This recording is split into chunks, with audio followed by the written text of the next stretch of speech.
The main purpose of these 10 fragrances is to get you compliments. I think these were all created with mass appeal in mind first and foremost. These are all from huge, massive designer brands, and they know what sells and what works and what doesn't. Now, if you want something that's going to be more unique, a different wearing experience, things like that, you might want to jump over to any niche brand, take your pick, some more so than others, or even some other more discreet designer brands that don't care as much about those big sales numbers. But this video is all about getting those compliments and mass appeal. And I would say the number one thing that gets people into this hobby is that mass appeal, compliments, all of that stuff. And so we can't act like it doesn't exist. We can't act like it isn't a thing. It very much is. It is the driving force behind the bulk majority of this hobby when you take a look at the big picture. So if you want to buy some things that are going to smell good to as many people as possible, you'll want to check out any of the 10 here in this list. I'll drop links to these down below to discounters so you can pick some of these up. I've got a mailing list you can jump on as well to get anything rare, discontinued, or hard to find. I'm always on the lookout, and as soon as anything good comes into stock, I send out a notification giving you the opportunity to get some for yourself. DIOR Homme 2020 was definitely created with the idea of mass appeal in mind. It uses a whole bunch of aroma chemicals and woods, ISOE Super, Cashmerean, and a lot of vetiver, musk, all of that good stuff. It's modern, it's classy, it's elegant, it's refined, it is super versatile, and this stuff is going to appeal to so many people across the board. Doesn't matter how old you are, how old the people around you are, this just smells pleasant to pretty much everybody. In terms of comparing it to the original DIOR Homme or Homme Intense, Homme Parfum, there's a big difference in terms of what gets us fragrance enthusiasts excited, right? But this is going to be geared towards the mass market, and I think they did a great job of that. I mean, we all have to know that PACO, RABANNE, INVICTUS was created just to get compliments, and they definitely achieved that goal time and time again. One of the top sellers. I mean, it's a combination of the scent and marketing to make this one go to the top. And when you take a look at what PACO RABANNE has done over the years, they are pretty much just at the top of the game when it comes to their marketing. You take a look at the 1 Millions, the INVICTUS fragrances and things like that. They know how to market a product, they know how to sell, and they know how to get us drawn back in every single time. And this is where it all started, right here with the original INVICTUS. And from there, we've had a lot of other flankers, but I just kind of wanted to go back and focus on the main deal because I think this was created with the idea of selling as many units as possible, and the way that they're going to accomplish that is by making something that everybody likes the smell of. And if you're wondering, my bottle says INVICTUS on the front because it's a tester. It only makes sense because when these are sitting in department stores and they have a bunch lined up, you can see which one it is right there on the front. So yeah, that's kind of why it says that. YSL Eau de Parfum up next. It's got apple, sage, amberwood, lavender. It's aromatic, it's fruity, sweet with a blue fragrance twist, clean and fresh as well. Its DNA is fantastic. It's YSL's take on the big blue fragrance genre, basically. You got Bleu de Chanel, you have Sauvage, and then you kind of have Eau de Parfum is kind of the big three. And I guess Dylan Blue also definitely deserves to be in there. There's a lot of them out there, right? But this is going to be, in my opinion, one of the more unique ones to some extent. Now, you know, I think Bleu de Chanel, the pioneer of the DNA, is very unique. Yes, there are things that smell similar to it now, but at the time, it was the standalone scent of that type. And that's when it first came out, of course. Now the landscape is different. It's changed a lot, and there's a lot of other things out there. But I think Eau de Parfum and Les Parfums and the EDP Intense, and even the Eau de Toilette for that matter, kind of tried to change the landscape a little bit, kind of tried to shift directions, and I do appreciate them for doing that. But ultimately, it still does fall into that blue fragrance category, and so for a lot of people, it might be a pass. You might write it off. But if you are someone who just wants to smell good and get a lot of mass appeal and have a beast mode performer, you should definitely invest the money in this. It's up a little over $100 at discounters, but it is well worth it. Gentleman Eau de Parfum Intense by Givenchy. This one falls right in the $70 range for 100 ml. It's all about the iris, the cypress, tonka bean, some other woods, some other aromatics. Basically, it's taking that iris DNA, but focusing on the woods and backing off on the sweetness. So when you go over to something like the Eau de Parfum Boisé, Reserve Privé, things like that, much sweeter. This is going to be a fresher and woodier take. And to me, I've always kind of described it of doing a similar thing that DH 2020 does. Now, in terms of scent, they are vastly different. But in terms of kind of what they can be used for, a lot of that does line up and become quite similar there. So you can wear this in a lot of situations. And if you want just a little bit of an iris twist, it's definitely one checking out. People will love this stuff. And I mean, kind of had to throw this one in. DIOR Sauvage Eau de Toilette. You know, how many blue fragrances can I feature in this video? All of them. Have to pick and choose here and there. But I definitely think Sauvage was very much marketed for the mass pleasing capabilities of it. I think we can all agree. And again, it's with all blue scents, but you know, putting Johnny Depp behind this one, running the marketing campaigns that they did, and ultimately just creating the scent profile that they did.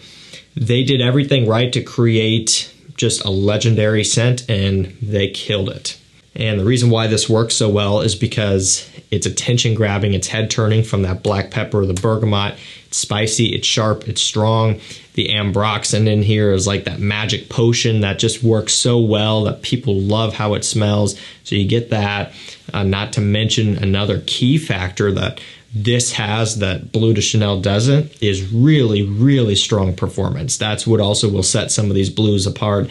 When you get something that performs as good as this one does, people have no choice but to smell it. And so ultimately what happens is you're getting it out there to more people. And the more people that get their nose on this one from you wearing it, the more likely you are to get compliments versus wearing something else that's weaker and half the people aren't even smelling it.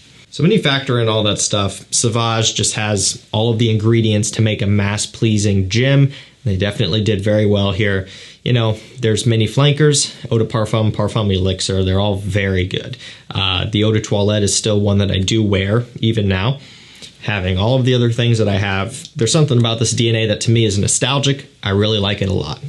Next up, Ultra Male. I mean, this stuff is fantastic. It's all about the sweet overload nature. You know, it's got a ton of pear, vanilla, some cinnamon, a little bit of tonka bean, lavender, vanilla. If I didn't say it, I think I did. But basically, the pear vanilla combo is what sets this one apart. And again, I have to say this each time, it is very sweet to the point where a lot of people just will not like it.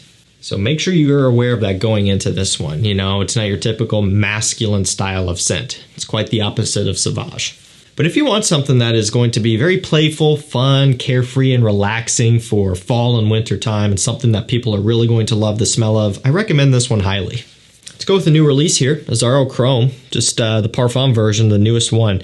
Now, what I like so much about this one is they're taking it in a different direction compared to the EDP, and also they're taking it in a different direction compared to the Parfum, or the Eau de Toilette rather, excuse me. So it doesn't have that kind of metallic screechiness of the EDT, doesn't have that overly kind of sweet woody undertone of the Eau de Parfum. Instead it has a little bit more of like almost a cooling, oak mossy type of feel, has a little bit of that blue shower gel nature, but not to the point where it smells like any of the other blue scents out there. This one still stays in its own lane, but with a very modern twist. Again, cooling, refreshing, very masculine, a little bit more of a traditionally masculine kind of shower gel type of scent, almost like a polo blue inspired smell just with how it comes across. It doesn't have the same type of sweet fruitiness like some of the others do. So that's another reason why I really like this one. But ultimately, you can tell what they were trying to do. They were just trying to get this one into as many people's collection as possible. And the way to do that is to create something that most people are going to like how it smells. Dolce & Gabbana Light Blue Eau Intense, fantastic flanker. This one is all about the amberwood, the sea salt, sea notes, some grapefruit in here. You know, it takes the original DNA, which is very popular, very successful, and just ramps it up even more. You know, gives it a little bit more richness, depth, and ultimately even better performance. This type of thing is so good to wear in the summertime when it's very hot outside. I mean, it just works really well. Getting a little bit of heat on this one does help it to open up, and it gets even more interesting, and the wearing experience just gets even better when you do have it outside in the summertime. but this is one that is going to get you a ton of compliments left and right because it's the type of thing that you really just can't offend anyone with. I mean, it smells like vacation, smells like summer, it's uplifting, it's easygoing. You got to have light blue O Intense. This next one kind of follows in the INVICTUS ACQUA style of scent. Acqua di Gio ABSOLU by Armani. So, you know, this list would not be complete without some sort of Acqua di Gio flanker. You could go with any of them. You really could. The Eau de Toilette, if you wanted to. The Eau de Parfum, ABSOLU right here, Profondo Profumo. The list goes on. So many to choose from. But I wanted to feature this one because it does have some of that sweet fruitiness, a little bit of INVICTUS ACQUA style, a little bit more juvenile, playful, masculine. It's just a flanker that probably gets the least amount of love out of the entire Acqua di Gio lineup, but it is still one that is worth having around. You can get a lot of use out of this stuff. Last up, we have PACO Rabanne Black XS. Amazing, amazing stuff. It's all about the praline, the sweet notes, a ton of tonka bean, as you could probably imagine. And look, yeah, it's another PACO Rabanne. This is one of those deals where when you start putting together a video like this talking about mass appeal and compliments, PACO Rabanne just keeps wanting to come up. I could have put in 1 million Lucky, 1 million Elixir, 1 million Parfum, and then we would have had 3 in here total, and there's even more out there. They just are really good branded. Getting that kind of, for lack of a better term, obnoxious sweetness down, which I don't even mean it in a bad way, but when you take a look at it, a lot of their offerings are so sweet, so loud, but that's also why they work so well. And this is another one that kind of follows in a similar boat. It's also kind of a lemon, sweet, kind of fresh pop off the top, a little bit zesty. You get into that praline tonka sweetness, has a little bit of a caramelized feel. It's a little bit of a different style of gourmand. Again, key word is sweet. So you got to be up for that. Alrighty guys, that's going to do it for me. 10 fragrances that basically only exist to get you compliments. These are all about mass appeal, and so if that's what you're after, these will do it. Links will be down below. Deals will be out on my community tab and my mailing list as well. Make sure you sign up at the first link down below. Anything that you can think of that you're wanting to get, but it's super hard to get, you know, L'Ennui de l'Homme Bleu Electrique, DIOR Homme Parfum, the One Luminous Night, even something like the brand new Acqua di Gio Parfum. That hit discounters before it was even available here. I sent out an email, sold out in about an hour and a half. You got to get on that list and you will have first access to all of these great finds. Thank you so much for watching. Stay safe, stay healthy. We'll see you tomorrow with another one. Take care.